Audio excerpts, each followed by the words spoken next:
And you had people edging you on, oh, say this, blah, blah, blah. And then I'm like, yeah, blah, blah. And it's like, shh. Now you're old. Shut your mouth. So, yeah. So, okay. So then there's that little bit of, rock in a hard place. You want to say something. Right. But and you don't want to say too much because you don't want to get heat. Yeah. Like believe me, Paul was approachable. But if you go to him and you say, hey, I'm not comfortable with this, blah, blah, blah, blah. All Paul needed was 5 minutes to turn your brain around and you'd be like, I love this angle.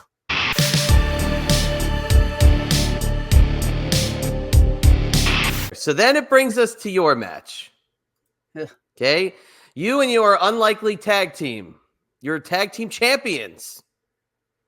Yes. They like each other. They don't like each other. You're the pawn. Who are you with? What's going on here? We're not sure. In the storyline, I was with both of them. But yeah, it was the kind of pairing that they didn't want to be together, but they were forced to be together because they have the belts. So right. Yeah, interesting, fun. I think the fans liked it. Time wise, I don't know how close we were to the whole powder in the eyes gimmick. I think that was later on. Later on down the line. So now we're just trying to work together as a unit. And again, I didn't like this angle. I didn't like being involved in this angle very much because I just thought it was an extension of the Beulah thing with me in the the girl spot.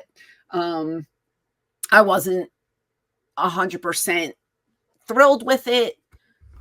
Wish we could have went a different route, but it seemed to have worked.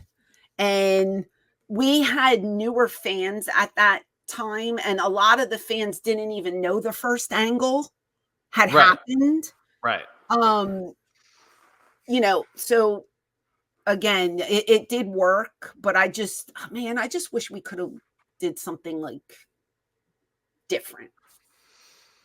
Don't know what. Never really thought about it, but at the time, I didn't like to argue too much because I didn't want to get in trouble. Because in the beginning, I could be a little mouthy, and you had people edging you on. Oh, say this, blah blah blah, and then I'm like, yeah, blah blah, and it's like, shh. Now you're old. Shut your mouth. So yeah, so okay, so then there's that little bit of rock in a hard place. You want to say something. Right. But you don't want to say too much because you don't want to get heat. Yeah, like believe me, Paul was approachable. But if you go to him and you say, hey, I'm not comfortable with this, blah, blah, blah, blah. All Paul needed was 5 minutes to turn your brain around and you'd be like, I love this angle. He could talk you into anything. This man was, I don't know what kind of gift of gab he has, but good Lord. And I guess that's why everybody uses that expression, you drink the Kool-Aid, which I fucking hate that expression. Because everybody says, Paul will tell you the sky is green and the grass is blue, and you will be like, yes, it is. That he had that kind of power. He was just a really good, is it manipulator? Is that the word? I don't like that. Manipulator. I don't know if he was trying to manipulate anyone, but he can definitely turn your opinion around.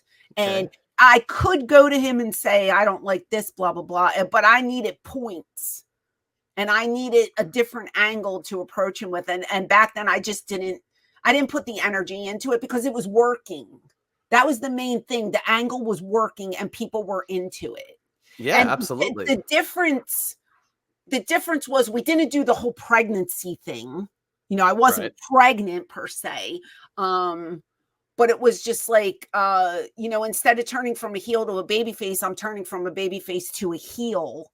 And then I get to cut these hellacious promos on Tommy Dreamer, whereas Beulah didn't get to talk really that much. Right. So it was a different dynamic. And again, the people might have missed the first go around. They were into the second go around.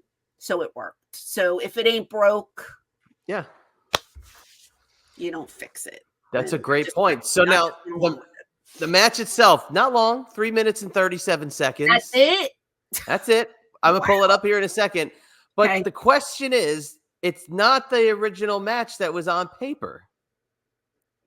Okay? On paper, Steve Corino was originally going to bring in the Insane Clown Posse as a surprise to face Dreamer and Raven, except Insane Clown Posse's management pulled them from the show, resulting in the change in the card, bringing it to Rhino and Corino versus Dreamer and Raven. And so maybe that's what resulted in the short match. Why were they pulled? That I haven't seen a reason why, but I mean, look, they were in all the promotions. They were in WCW in '99. Well, they worked for us. They were with you. They were in WWF, in and out. I mean, so I guess if they didn't feel like something was working, they could just pull them whenever they wanted. I don't know. They were always in and out. Yeah, that's a strange one right there. I don't know. I don't remember a backstory to that. I'm sorry. I wish we had more information to share. But for it being such a short match, I don't know why they didn't give them more time. That's like 3 minutes for a pay-per-view match. Is that including intros? Well, that's really short. It was kind of a plunder, like there was a little bit of talking before, and then they kind of go at it. But again, it makes kind of sense. If it was ICP that was supposed to be in there, maybe that's why it was going to be a little shorter because, no offense to those guys. I know they work their ass off whenever they get in there, but you're not going to want to sit through a 20-minute ICP Dreamer and Raven match. You'd rather see a shorter plunder, throw the crap around, throw them around kind of match.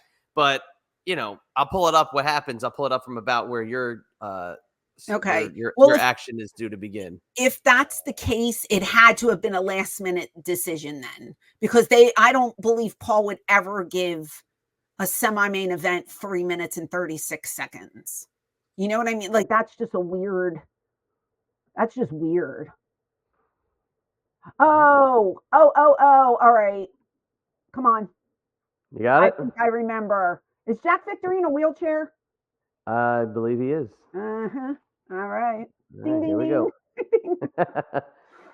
Let's go. Tommy is. Oh, what a counter. Yeah. What a counter. Oh, what a kick. And now Rhino's got Francine. Oh, no. Wham. Ooh. Wow. Oh, my butt. Oh, good Lord. Nice and exposed for the front row. Oh, my God. What a kick. Thank you. Oh, he got tied up in the ropes. How embarrassing. Oh, so Raven was late coming out. There's Jack, I guess, got out of his wheelchair. He was in it. In comes Jack Victory. Yeah. Oh, my God. In comes Corino. Corino working on Dreamer. I got to get the hell out of there. They're going to step on me. No, you're dead. I know. It's so hard to sell when there's action going on. You never know where to go in the ring. Like, I try to position myself. No, I think, did you peek your head up to see, and then you put your head back down? I might have. They're going to go at it. No. I like how they tease them fighting, and then they just in sync do double DDT. That's it. Yeah. All right, well. Now, does Scotty carry me out? All right, let's see. He's still wearing his belt, too. Maybe not. Is somebody going to help me?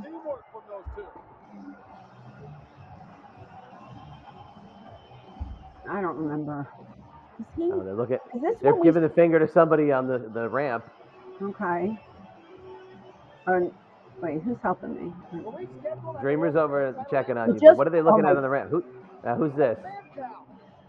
Oh, Man Cow. So I just threw a drink on Man Cow. He's a DJ, right? Radio guy? In Chicago. Yeah. So what's the point of this? Why did he come out at the end of this match? I don't know. I don't remember this at all. Man Cow. Who are the two fat guys with their... Who's helping me? Man boobies. I don't know. Oh, Turd is one of them. Okay, yeah, I remember Turd. No one's helping me. I love these people. Look at that. Oh, there you are. Oh, Would he give him the finger? gave him the finger. Okay. I'm trying to. Oh, thank you, Tommy. Finally. Somebody check on the. Oh, man. Oh, yeah. Who's Oh, that is it guy with the Raven? hat? Oh, Oh, okay. in the nice Wow, shape the and back hair is very prominent on that man. Oh, Tommy's helping me. Thank you. Wow. You know, I hate when the guys just leave you stranded. It's like they want you to sell, but then nobody helps you to the back. And it's like, what am I supposed to do? Crawl? The army crawl? Take 42 minutes to get back to the curtain by myself? I need help, damn it. It makes sense though that could have been the ICP spot, because with Mancow being out there at the end, why would he have been out there in any other match? It makes sense that it was shorter. It was ICP. You continue your little Dreamer and Raven, interfeuding. Did we do anything in the beginning of the show with Mancow? Was there like a promo or something? Because that would make more sense to me. Did you do any local radio? That's what I could possibly. I mean, we have. I don't remember. I never did the Mancow show. I don't think. Let me see if Mancow's on here at the beginning. There's Joey and Cyrus. Nope, there's the video. Yeah, who knows? Unless he came out, he could have been just promoting the crap out of it on his show. He could have, or he could have did something. We had a pre-show as well, like a 30-minute pre-show before this. True. Maybe there was something on there. Yeah. Well, it was fun nonetheless. Good little match. I like the tease with Tommy and Scotty. I always liked how they would shove each other, but then work together because they had to, and again, it was a good angle. It worked. I just wish my role was a little different, but you can't go back in your DeLorean and change things, unfortunately. So that legacy will live on. Could have been fighting with ICP though, and then you would have been on one of the records. Oh man, and it'd been in another video. Would I have had to go on the casting couch for that? Because I would not have done it. Maybe you would have been a juggalo. Oh, I was asked to do the what is that called? The Juggalo weekend. Juggalo Mania or whatever it's called, like years ago. Yeah. Somebody inquired to me about it, and then I was like, oh, because I didn't know anything about it. And they were like, yeah, you'll probably go on at 3 a.m. And I was like, I'm in bed by 10. No, thank you. So that never happened.